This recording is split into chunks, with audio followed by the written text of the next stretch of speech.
عارفين إن شركة أبل كانت على وشك الإفلاس في التسعينات وإن اللي أنقذها هو أكبر منافس ليها؟ في منتصف التسعينات أبل كانت بتمر بأسوأ أيامها، منتجات مش ناجحة مع الناس، خسائر بمئات الملايين من الدولارات، ومايكروسوفت بسيستم ويندوز سيطر على كل السوق. وسنة 1996 مجلس إدارة أبل اضطروا يرجعوا مؤسسها اللي كانوا طردوه ستيف جوبز، وده بعد 11 سنة غياب. ودي ممكن نبقى نحكيها إن شاء الله في وقت تاني، يمكن يعرف ينقذها. ستيف جوبز أول ما رجع ركز كعادته على بساطة المنتجات وثورية الابتكارات، ولكن كان محتاج فلوس فورية تنقذ الشركة وتساعده يحقق رؤيته. والشركة ما كانش فيها سيولة تخليها تكمل حتى كام شهر. وهنا حصلت الحاجة اللي محدش كان يتوقعها.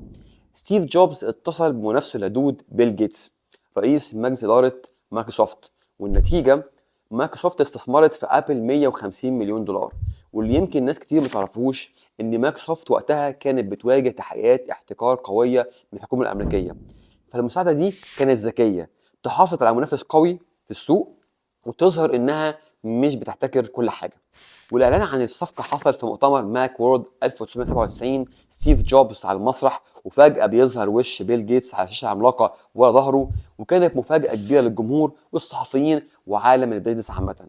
والاتفاق ده كان شريان حياة لأبل، اداها وقت وإمكانية تبني أفكارها الجديدة، لأن فعلا بعد المؤتمر بشهور ظهر الآي ماك، وبعديها بسنين قليلة جدا ظهر الآيبود والآيفون، واللي بدأ رحلة الصعود الأسطورية اللي خلت أبل أغلى شركة في العالم. تخيلوا بقى لو مايكروسوفت ما دخلتش في اللحظة الحرجة دي، هل كان ممكن ميبقاش فيه آيفون ولا أبل نعرفها النهاردة؟